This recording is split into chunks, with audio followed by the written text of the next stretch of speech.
Muchas gracias y bienvenidos a todos. Ya estamos aquí listos para comenzar nuestra penúltima clase en esta serie de los reyes de Judá desde la división hasta el exilio. Y hoy nos toca la segunda parte del reinado de Josías. Vamos a estar en Segunda de Crónicas capítulo 35. Y estudiar de Josías es interesante porque básicamente este es el último rey, vamos a decir, autónomo de Judá. En el capítulo 36 vamos a hablar de cuatro diferentes reyes que duraron muy poco tiempo y que en realidad estaban ahí puestos por los invasores, porque ya empezó, ya con la muerte de Josías, ya empieza el cautiverio. Pero eso es para la semana que entra, entonces váyanse preparando leyendo el capítulo 36.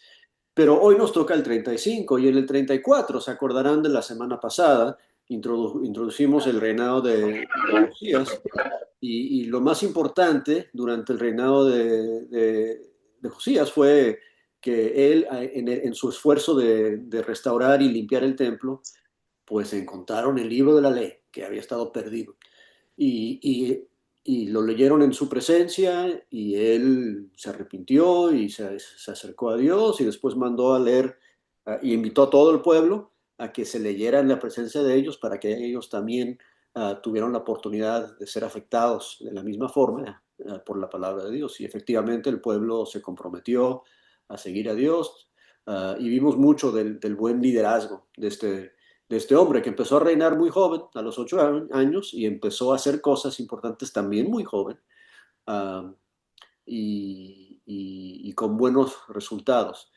Y hoy, para la primera parte del 35, vamos a ver uno de los resultados inmediatos del hecho de que habían descubierto el libro de la ley.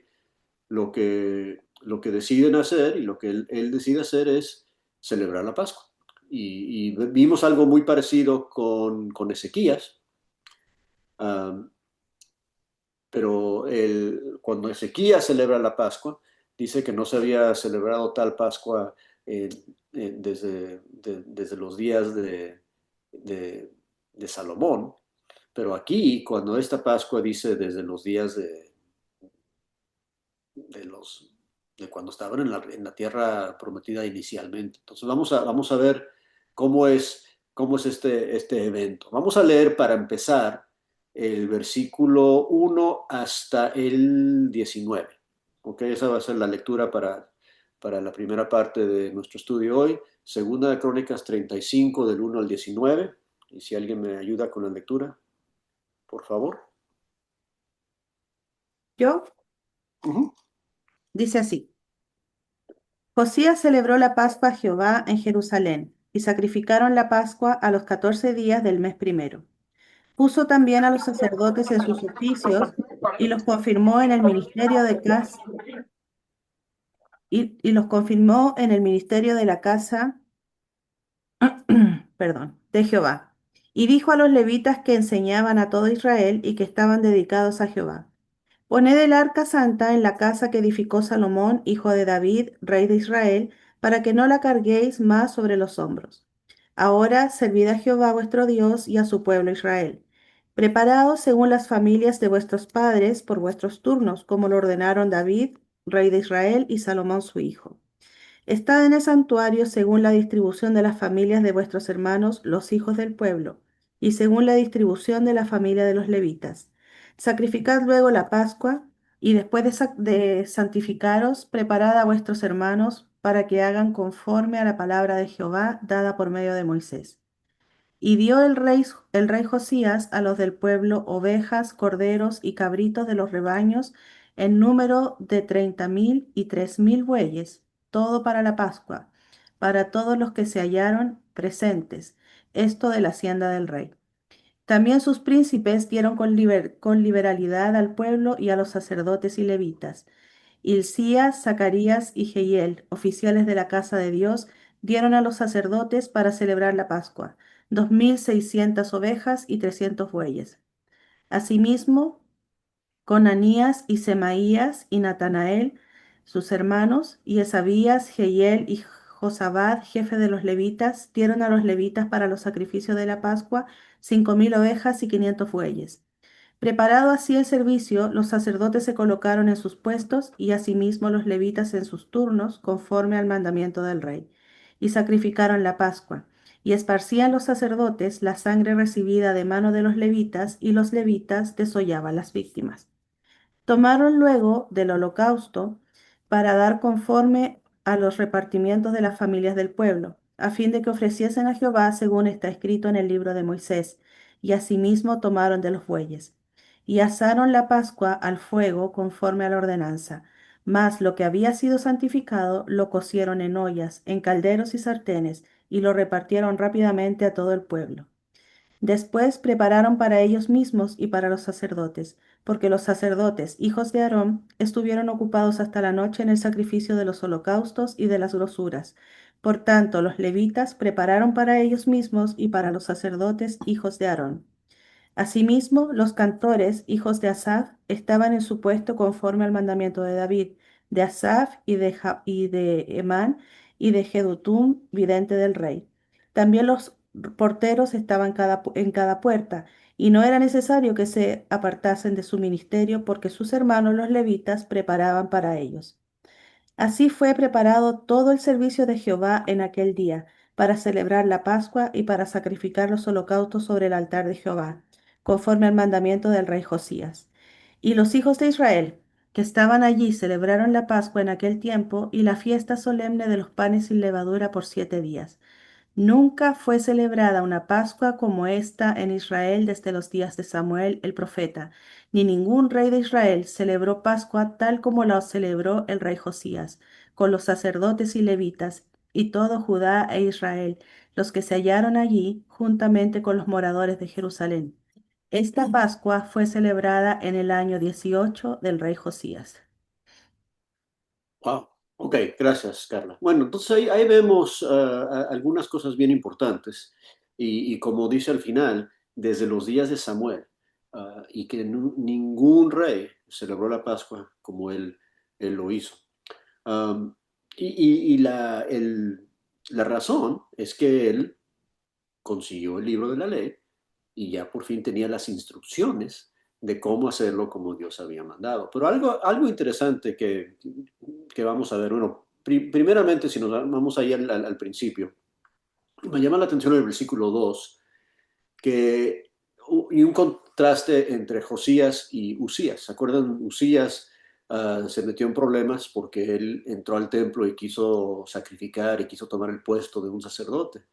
Uh, este rey, como buen líder, lo que él hace en el versículo 2 dice que él puso a los sacerdotes en sus oficios y después en la Reina Valeria dice que los confirmó en el ministerio, pero esa palabra actualmente, y la Biblia de las Américas lo traduce así, les animó en el servicio de la casa. O sea, él, en vez de él querer tomar el puesto de los sacerdotes, que es lo que hizo Usías, él entendió que él tenía su puesto y ellos tenían el puesto de ellos y hizo lo que tenía que hacer, es que los puso en su lugar y después les ayudó, les confirmó, les animó a hacer su trabajo. Uh, el versículo 3 nos menciona que los levitas que enseñaban a todo Israel y que estaban dedicados a Jehová. Y acuérdense cuando Ezequías hizo la Pascua, nos habla de que algunos de los levitas y sacerdotes no estaban consagrados y hicieron lo mejor que podían. De hecho, lo celebraron un mes tarde y todo eso. Pero aquí dice que todos estaban dedicados, todos estaban como tenían que estar. Y los levitas y los sacerdotes, una de sus funciones, y nos dice el versículo 3 es esa, de enseñar al pueblo. ¿Verdad? Entonces no se trata solamente de yo soy el sacerdote, yo voy a adorar bien y ustedes observen. Ellos estaban enseñando al pueblo. Y algo que hace, una de las cosas que quiero que observemos en esta primera parte del capítulo 35 es si esta fue una celebración, una adoración tan buena y inigualada en la historia del pueblo, ¿por qué? ¿verdad? ¿Cuáles son los elementos que que la hicieron tan especial? Bueno, este es uno de ellos. Uno de ellos es que los que estaban sirviendo estaban animados.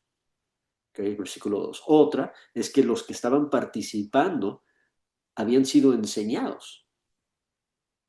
Y entonces entendían lo que estaban haciendo. O sea, imagínate el domingo, llegas al servicio de adoración y no sabes de qué se trata la Santa Cena, no entiendes los himnos, no sabes por qué estamos ahí, pero si ha sido enseñado correctamente, entonces todo tiene un sentido más profundo, ¿verdad? Entonces, los levitas enseñaban a todo Israel. Eso nos dice el versículo 3.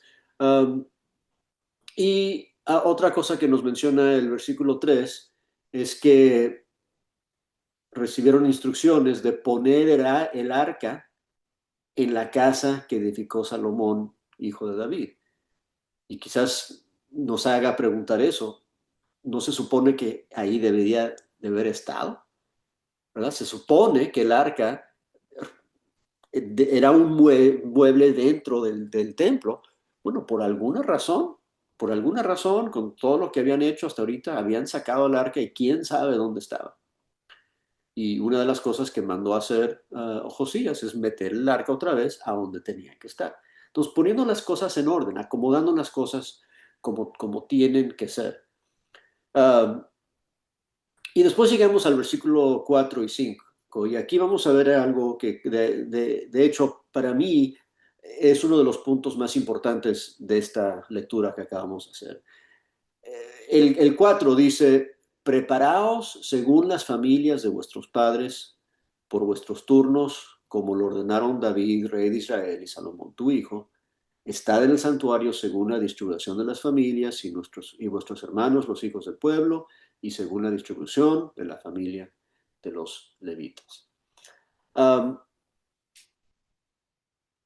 Una cosa que dice es, vamos a hacerlo como ordenó David.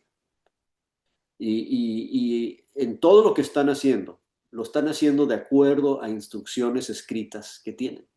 ¿Verdad? O sea, o lo que encontraron en el libro de la ley, o otras instrucciones que habían tenido aquí ordenadas por David o por Salomón, pero no están haciendo las cosas como se les ocurre, como se les da la gana. Están buscando instrucción y siguiendo esas instrucciones.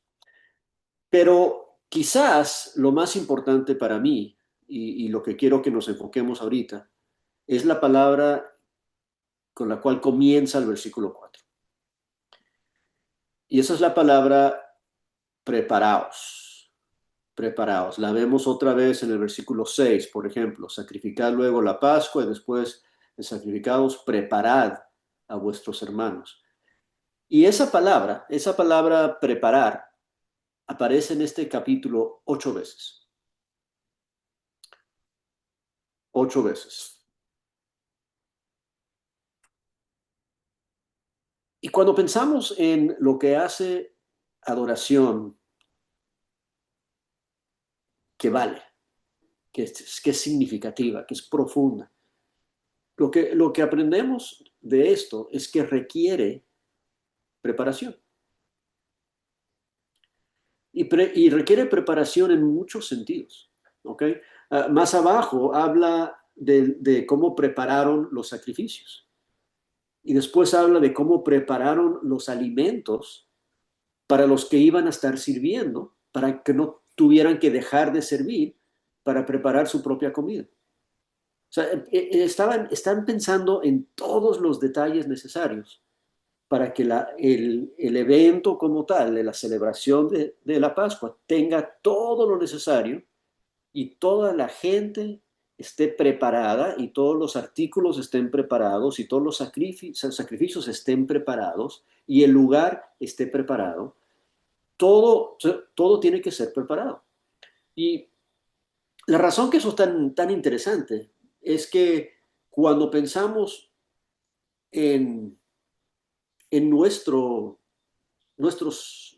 propios servicios de adoración, depende de qué tan involucrado tú estás en el servicio. Quizás no te das cuenta de la preparación que otros hacen para que ese servicio se lleve a cabo, ¿no? Y a veces, o sea, y todavía ni estoy hablando de la preparación propia espiritual, ¿verdad? Porque también eso es parte de la preparación.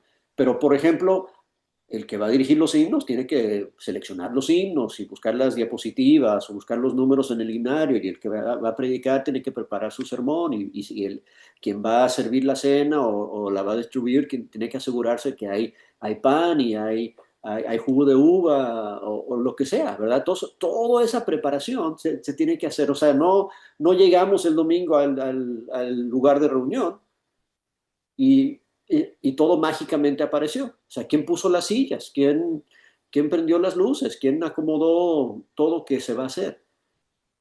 Y eso es solamente la preparación física, que es muy importante, ¿verdad? Porque sin esa preparación física, el servicio sería un caos, ¿verdad? Imagínate esta Pascua, ¿verdad? Lo que tenían que hacer para poder celebrar esa Pascua.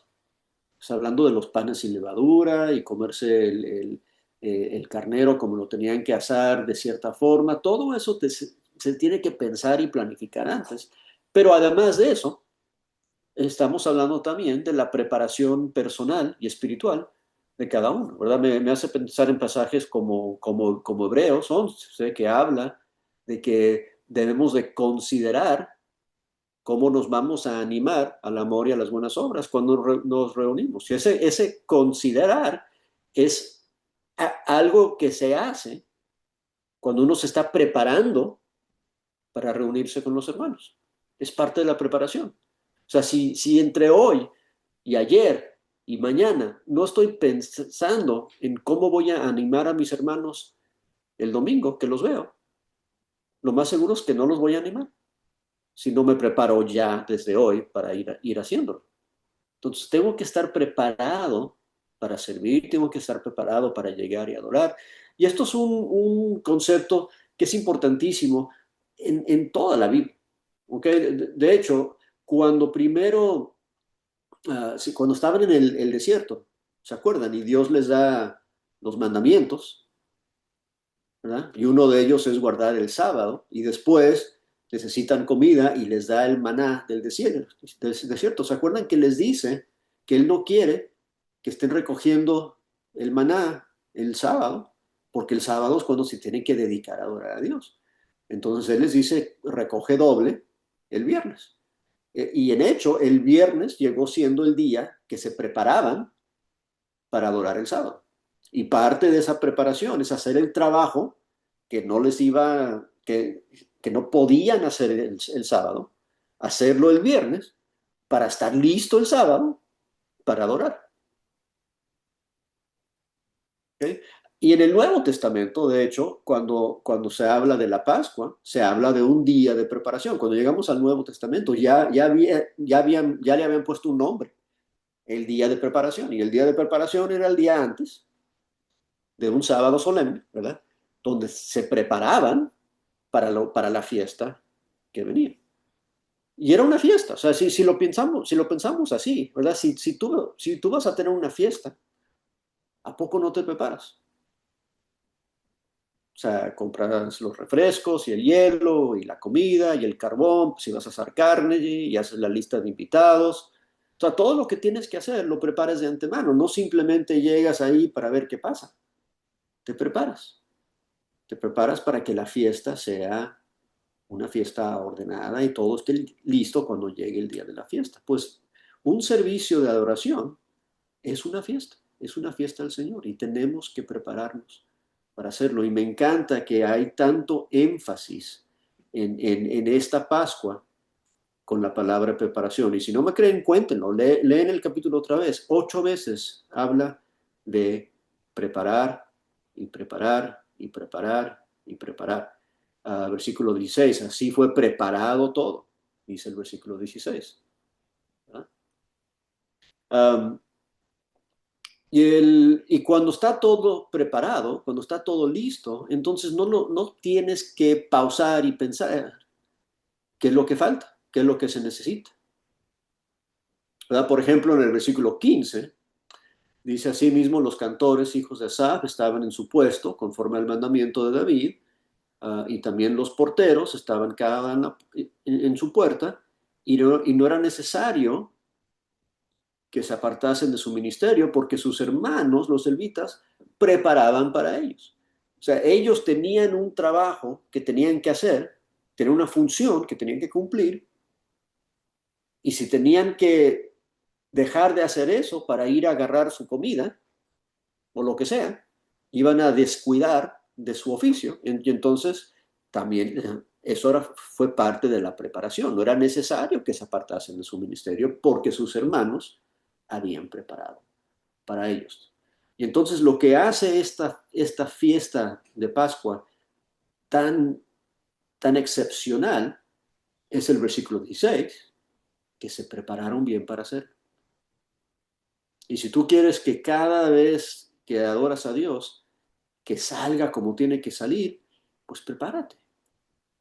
Prepárate para hacerlo, prepárate para adorar, prepárate para animar a tus hermanos, prepárate para servir, prepárate para cantar, prepárate para orar, prepárate para predicar o para escuchar o para compartir o para animar. Toma preparación, toma preparación. Es bonito también en el 17, de por sí, que quien participó en esta Pascua no eran solamente los ciudadanos de Jerusalén o de Judá. Dice el 17 que los hijos de Israel que estaban ahí celebraron la Pascua en aquel tiempo y la fiesta solemne de los panes sin levadura por 7 días. Los hijos de Israel que estaban ahí también. O sea, acuérdate, el reinado del norte ya había sido llevado a un cautiverio, pero los que estaban ahí, los que se habían quedado, acompañaron en la Pascua. Y con eso llegamos al 18, que dice que nunca fue celebrada una Pascua como esta en Israel desde los días de Samuel el profeta.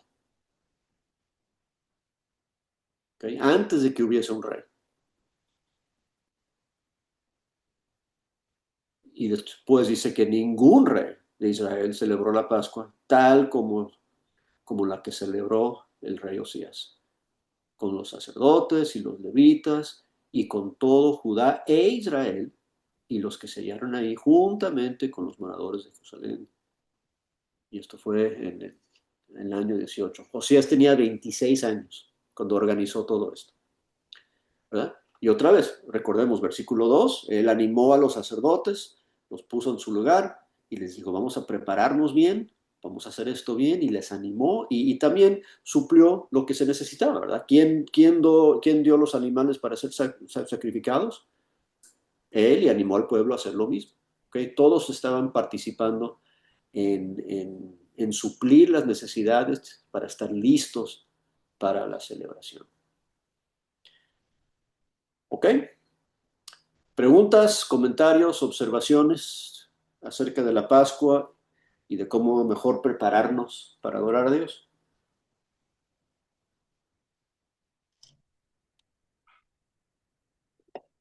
Uf. Buenas Adelante. noches. Hola, Eh, Richard. ¿Cómo estás?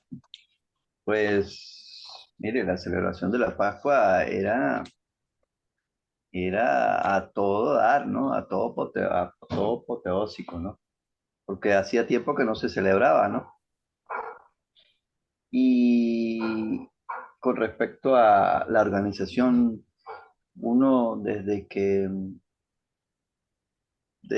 comienza, yo creo que desde que uno termina el servicio, ya está pensando en el otro servicio, porque hay una pauta, ¿no? Hay una pauta que nos lleva a, desde ya a prepararnos, ¿no? Si vamos al caso, los signos tienen que ser organizados, ¿verdad? Por un cantante, ¿no? Y no tiene que ser el mismo cantante. Los que van a servir son buscados el mismo día. Pero hasta el que sirve tiene que tener una preparación. Tiene que tener una preparación emocional, espiritual, entregada, porque todos estamos frente a él y va a demostrar de que su nivel de espiritualidad, ¿no? Y una oración, yo siempre he dicho que una oración en un servicio de adoración, tanto la oración inicial, tanto la oración por el estudio, tanto la oración final, todo tiene que haber una conexión. Entonces, sí tiene que haber una preparación muy bien establecida. Y eso era los levitas. Los levitas era un pueblo remanente, un pueblo ya estaba escogido. Ahorita estamos estudiando números ya estamos terminando y las ciudades de refugio y todo eso que simbolizaba, ¿no? Y en ningún momento se nombraba a los levitas porque ya los levitas estaban ya establecidos, no sino establecidos ya para realizar en sí la consagración, estar ahí consagrados para el Señor, ya Dios lo tenía presente, ¿no? Entonces, todos tenían que estar organizados y nosotros como cristianos tenemos que todos los días prepararnos, todos los días tenemos que prepararnos para el servicio, cuando se llega el momento. Es que hasta del lavado de las copas, muy bien, es que tiene que estar bien lavadita, bien organizadita, el vino, así como el vino, el pan, quién va a hacer el pan, quién va a estar ahí presente. Todo eso tiene una organización que es hermoso estar ahí y se llega el momento y cuando ya hemos culminado todo el servicio, o sea, termina uno cansado, pero cansado porque es entregado para Dios, o sea, un cansancio para Dios y uno se siente satisfecho y es bonito. Definitivamente. Y vemos que es, es, es de todos, ¿verdad? O sea, no solamente se preparan los que sirven, porque los que están sirviendo, alguien tiene que apoyarles y animarles a ellos. Y eso es parte de la preparación. Por eso Josías empieza el versículo 2, que él animó a los sacerdotes, él animó a los levitas. Y los levitas que estaban cantando y en las puertas, también sus hermanos prepararon cosas para que ellos no tengan que dejar de servir. Imagínate si te toca predicar el domingo y de repente tienes que ir a limpiar el baño en el medio del servicio porque nadie lo está haciendo, ¿verdad? Entonces, alguien más también puede tomar ese cargo de preparación para que los que sirvan en ciertas funciones puedan hacer lo que van a hacer, ¿verdad? Para que todo el organismo adore como tiene que adorar. Y otra vez, o sea, no hemos hablado mucho de la preparación personal, pero también eso fue uno de los elementos importantes. O sea, los mismos adoradores se tenían que consagrar, tenían que prepararse mentalmente y espiritualmente. Deja fuera las cosas, los sacrificios y la comida y la limpieza y todo eso, y también piensa en cómo te preparas espiritualmente. Eso es parte del paquete. Y una de las cosas que también nos recuerda esto, y me brinqué algunos de los versículos, pero ¿cuántas veces dicen según lo que está escrito? ¿Verdad? Por ejemplo, en el versículo 12, como está escrito en el libro de Moisés. En el versículo 13 dice según la regla. ¿Verdad? O sea, todo esto se hace porque hay organización, hay instrucciones y parte de la preparación es hacerlo de acuerdo a lo que sabemos que se tiene que hacer. ¿Verdad? Y el resultado fue increíble. El resultado en el capítulo 35 fue inigualable, increíble. Y nosotros podemos duplicar ese resultado todos los domingos, cada vez que nos reunimos, si nos dedicamos igual a prepararnos y a hacer las cosas como Dios pide que lo hagamos. Ok, se nos va a acabar el tiempo si no seguimos adelante.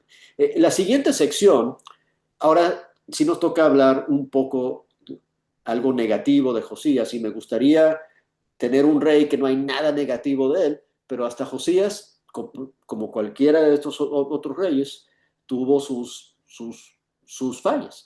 Y eso otra vez nos recuerda que estos hombres eran hombres. Y una de las lecciones más importantes en estudiar los reyes es que ninguno de ellos es Jesús. Ni el mejor de ellos puede comparar con el Rey de Reyes, el Señor Jesucristo. Entonces, sí, Ezequías, buenísimo rey, pero tuvo su problema de orgullo, ¿verdad? Usías, buen rey, pero tuvo su problema, ¿verdad? Y Josías, vamos a ver lo que pasa aquí. Vamos a leer el 20 hasta el 23. 20 al 23. Yo, pues. Después de todo esto, y luego de que Josías había reparado el templo del Señor, el rey Necao de Egipto le presentó batalla en Carquemis, a orillas del río Éufrates. Josías salió a su encuentro, pero Necao envió mensajeros a decirle: ¿Qué tengo yo que ver contigo, rey de Judá? Yo no he venido hoy a atacarte, sino que vengo contra la casa que me ha declarado la guerra. Dios me ha dicho que me apresure, así que deja de oponerte a Dios, pues Él está de mi parte. No vaya a suceder que Él te destruya. Pero Josías no se retiró ni atendió a las palabras de Necao, que eran de parte de Dios, sino que se disfrazó para presentarle batalla y se enfrentó a él en el campo de Megiddo. Y como los guerreros disparaban sus flechas contra el rey Josías, éste les dijo a sus siervos: Sáquenme de aquí, que estoy gravemente herido. Y ahí murió. Y después vamos a leer esa otra parte después. Al leer esto, quizás estás pensando, oye, pero suena un poco lógico lo que está pensando Josías, porque ¿por qué le va a hacer caso? ¿Por qué le va a creer a, a un faraón egipcio, ¿verdad? Que dice que viene de parte de Dios? Ahora, algo interesante, y si vamos y no vamos a ir ahí, pero si lees en Segunda de Reyes, este mismo acontecimiento, nos dice contra quién estaba peleando Necao. Necao vino para pelear contra el rey de Asiria. Y si se acuerdan, el rey de Asiria es quien Dios había levantado para llevarse en cautiverio al reinado del norte. Pero después, inmediatamente después, se le sube la cabeza, se le sube la sangre al rey de Asiria y Dios le empieza a decir, oye, yo no te dije que hicieras tanto, ¿verdad? Y lo va a tumbar. Y lo va a tumbar, primero va a venir con los egipcios y eventualmente con los babilonios, ¿verdad? Entonces, el, lo que a veces se nos olvida, ¿verdad? Que durante todo este tiempo, o sea, si por ejemplo, si tú vas a Jeremías capítulo 1, te dice que el profeta Jeremías profetizó durante los días de adivina quién, este rey Josías. Y si tú lees pedazos de Jeremías, habla de estas cosas que Dios está haciendo. Entonces, Josías no tenía que creerle a Necao, pero tenía a Jeremías que le estaba diciendo lo mismo. Y entonces, cuando Josías decide que por su cuenta él va a ir a pelear contra Necao, lo interesante es que si tú relees el 20 al 23 o el 24, en ninguna parte ves que Josías buscó al profeta para consultar qué quería Dios que él hiciera. Y cuando Necao le dijo, yo vengo de parte de Dios, ok, no le creas a este rey pagano, pero esa es una excelente oportunidad para preguntarle al profeta. Si quieres, pregúntale a Jeremías o pregúntale a Hulda, con quien hablaste en el capítulo anterior. Pregúntale, oye, ¿qué quiere Dios que yo haga? Y lo irónico es que este rey, que fue tan conmovido cuando consiguió el libro de la ley y fue leído en su presencia, Ahora, en esta etapa de su vida, se le olvida buscar el consejo de Dios. No lo busca. No lo busca. Y la pregunta para nosotros, ¿verdad? A veces vemos aquí lo que dice Necao, que dice el versículo 22, que las palabras de Necao dice que eran de la boca de Dios. A veces nos sorprende que Dios hable a través de alguien que no es hijo de él. Pero eso no es nada extraño en la Biblia, ¿verdad? ¿Se acuerdan que una vez Dios habló a través de un burro? El burro de Balaam, ¿verdad? Ah, en Génesis, con José, él se comunicó a través de los sueños del faraón.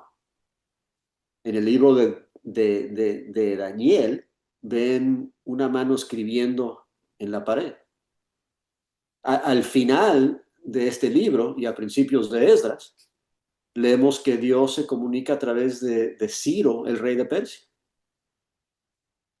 Y cuando llegas al Nuevo Testamento, ¿quién es que viene a ver al niño Jesús? Sino unos magos orientales, ¿verdad? Y también el mismo apóstol Pablo, ¿no? Había gente que tuvo sueños y él mismo tuvo sueños, ¿verdad? Diciéndole, ven, ayúdanos en Macedonia. Entonces, a veces el mensaje no está escrito en la Biblia, ¿verdad? A veces viene a través de alguien inesperado, pero ¿qué nos toca hacer? ¿Qué nos toca hacer? Nos toca consultar, nos toca preguntar, nos toca investigar, ¿verdad? Por eso me gusta Primera de Tesalonicenses 5, 20 y 21. Dice, no menosprecies las profecías, examina todo y retén lo bueno. ¿Okay? Si el rey de egipcio te dice, oye, yo vengo en una misión enviado por Dios, ok, que no le vas a creer porque lo dice, pero consulta a Dios. Josías tenía herramientas, tenía forma de ver si era cierto o no. Y primera de Juan 4:1, amados, no creáis todo espíritu, sino probad los espíritus si son de Dios. ¿Cómo puedes probar si el rey estaba diciendo lo correcto o no? Pregúntale al profeta, ¿verdad? Jeremías 1:1 y 2, lo mencioné hace rato, las palabras de Jeremías, hijo de Hilcías, de los sacerdotes que estuvieron en Anatot, en la tierra de Benjamín, palabra de Jehová, que le vino en los días de Josías, hijo de Amón, rey de Judá, en el año 13º de su reinado. ¿Okay? O sea, tenía a Jeremías accesible y no le hizo caso. Bueno,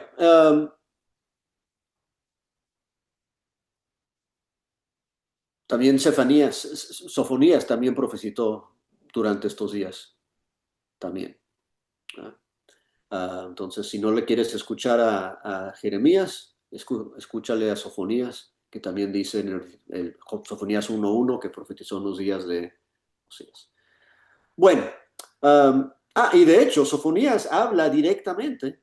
Mira, aquí lo tengo en mis notas. Sofonías 2:13, extenderá su mano sobre el norte y destruirá a Asiria y convertirá a Nínive en asolamiento y en sequedal como un desierto. Esto está hablando de que Dios va a destruir a Asiria y lo está haciendo ahí con la mano, por la mano del rey de Egipto. Bueno, el resultado para Josías es que muere, ¿verdad? Versículo 24, versículo 23, le meten una flecha, ¿verdad? Aunque está disfrazada, no fue ninguna coincidencia, no fue ningún accidente, ¿verdad? Y después en el 24 sus siervos lo sacaron del carro, lo pusieron en el segundo carro que tenían y lo llevaron a Jerusalén, y en Jerusalén murió. Y lo sepultaron en los sepulcros de los padres. Pero de ahí en adelante, ahora sí vamos a terminar el capítulo. Vamos a leer la última parte del 24 hasta el final. Y dice, la última línea del 24 dice, y todo Judá y Jerusalén hicieron duelo por Josías. Porque a pesar de eso, fue un buen rey. Y fue un rey que despertó y animó al pueblo a acercarse a Dios y a obedecerle. Dice el versículo 25 que Jeremías endechó en memoria de Josías. Todos los cantores y cantoras recitan esas lamentaciones sobre Josías hasta hoy y las tomaron por norma para endechar en Israel, las cuales están escritas en el libro de los lamentos. En la Biblia de las Américas dice, entonces Jeremías entonó una elegía por Josías.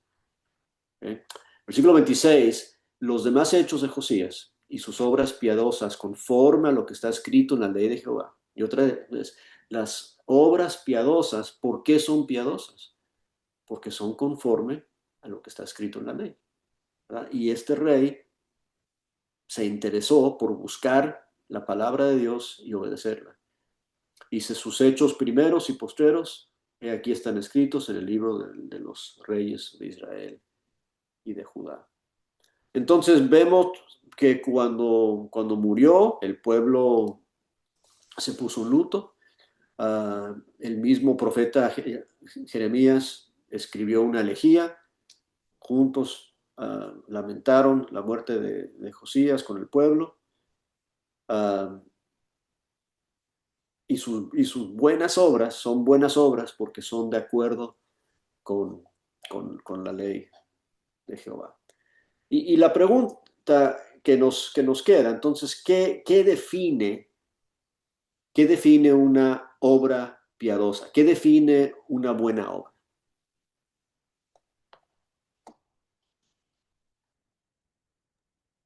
Creo que una obra que se hace conforme a la voluntad de Dios. ¿Ok? Eso es importante, ¿verdad? Porque yo creo que en el mundo, ¿verdad? No hablando de la iglesia, pero en el mundo hay mucha gente que hace cosas buenas. Pero hay una diferencia entre esas obras y lo que describe el versículo 26. Porque específicamente dice que habla de obras piadosas conforme a lo que está escrito. Cuando tú haces una obra conforme a lo que está escrito, ¿quién recibe la gloria? ¿Verdad? Acuérdense lo que dice Mateo 5.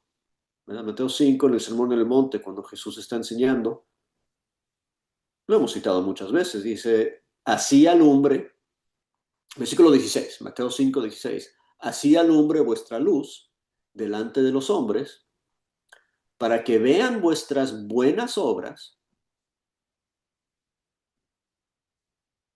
Y no hay un punto ahí. No termina el pensamiento con eso. O sea, no está diciendo, haz cosas para que el mundo vea tus buenas obras. Eso no es lo que dice Jesús. Haz cosas de tal forma que cuando vean tus buenas obras, glorifiquen a vuestro Padre que está en los cielos. Entonces, si las obras que estás haciendo no están conforme a la ley, conforme a las instrucciones de Dios, ¿cómo vas a señalar a la gente que alabe a Dios, que glorifique a Dios cuando ven tus buenas obras? Y piensa, si has hecho algo bueno para alguien hoy, o esta semana, o este mes, o este año, y esa persona te dijo, oye, qué lindo eres, muchas gracias. Si lo dejas ahí, ¿a quién están glorificando? Están glorificando a ti. Pero si tú puedes decirles, oye, yo solo lo hice porque así me instruyó Dios que lo haga. Vamos a darle gracias a Dios por eso. Por lo menos les estás ayudando a ellos a ver tus buenas obras y dar gloria a Dios. Que Jesús está diciendo, así tienes que dejar tu luz brillar. Y me gusta mucho lo que dice Efesios 2:10. porque Efesios 2:10 habla de que las obras en las cuales andamos, Dios las preparó de antemano. Y con eso regresamos a la palabra preparar, ¿verdad? Porque así como Dios nos creó a nosotros, nos hizo a nosotros, dice Efesios 2:10 que Él también preparó buenas obras. O sea, las obras buenas que hacemos, no las inventamos nosotros. Yo no soy el que inventa buenas obras. Dice, Dios las preparó de antemano para que anduviésemos en ellas. Entonces, ¿cómo voy a yo presumir por la buena obra que yo hice? Si Dios me hizo a mí y Dios hizo la buena obra. Y en realidad, una vida útil es una vida donde tú coincides, una intersección entre tu vida y las obras que Dios preparó para que las hicieras, para que andes en ellas. Y cuando tú estás cumpliendo el propósito de tu vida, es cuando el ser creado cumple las obras creadas, ¿verdad? Preparadas de antemano para que anduviésemos en ellas. Esa es la frase.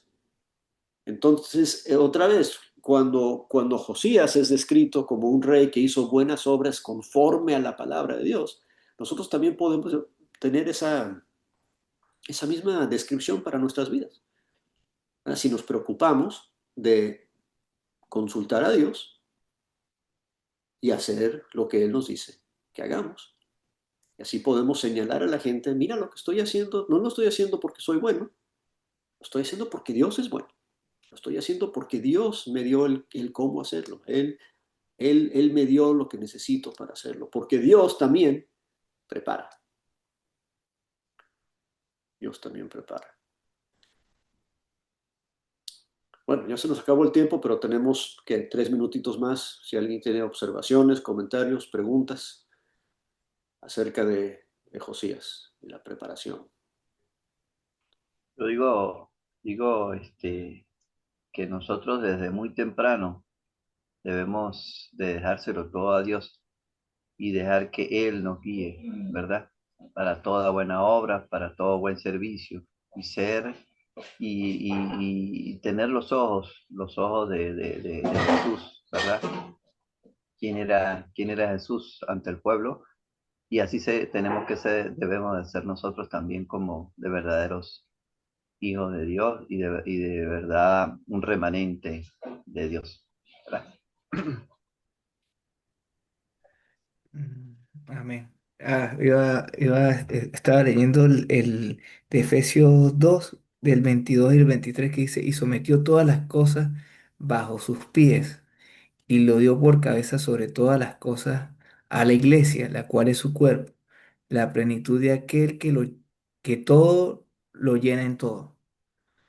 Y uno a veces o es por vergüenza de ego, porque la Biblia dice a uno no temer. Y hay que confiar en los hermanos, saber en quién confiar.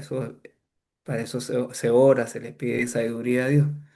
Pero contamos con la iglesia, igual como en el tiempo de estos reyes, Josías tenía a sus profetas y había que consultarles, no tomar. Y sí, un grave problema es el orgullo, el ego, que a veces podemos sentir aplaudidos y sentirnos que, que hemos hecho las cosas bien.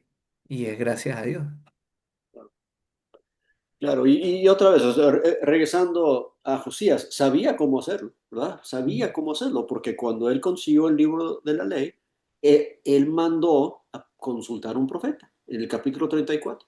Mm. Sabía cómo consultar, sabía cómo buscar el consejo de Dios. Y en el 35 se le olvidó hacerlo, ¿no? Falta humildad. Sí. Y a veces nos pasa lo mismo, a veces estamos viviendo nuestras vidas y se nos olvida que necesitamos de Dios en cada momento. Necesitamos su guía en cada instante y nos dejamos guiar por nosotros mismos. Quizás un día, quizás una semana, quizás un mes, quizás un año, se nos olvida de acercarnos a Dios y eso es fatal. Sí. ¿Alguien más? Si no, Richard, puedes abrir tu micrófono y despedirnos en oración, por favor. Sí, vamos a orar. Gracias, Padre, por este estudio que hemos tenido el día de hoy, esta noche hermosas, que nos lleva, Señor, hacia esos reyes, Señor, esa historia, Señor, que nos identifica a cada uno de nosotros en nuestras vidas, Señor, para que llevemos una organización digna, una organización digna para ti, Señor, que seamos guiados cada día, Señor, por ti, que no seamos nosotros mismos, Señor, sino seas tú que habites en nuestras vidas, que habites en nuestra familia, nuestro quehacer es diario, Señor, que seas tú, que tomes el control, Señor, de cada uno de nosotros, Señor, para poder servirte, para poder adorarte y glorificarte siempre, Señor. Que seas tú nuestro guía, que seas tú nuestro rescatador, Señor, como lo ha venido siendo, Señor. Gracias, Padre Santo, porque en ti confiamos, Señor, cada día. En nombre de tu Hijo bendito, nuestro Señor Jesucristo, que te hacemos esta petición y te damos las gracias. Amén. Amén.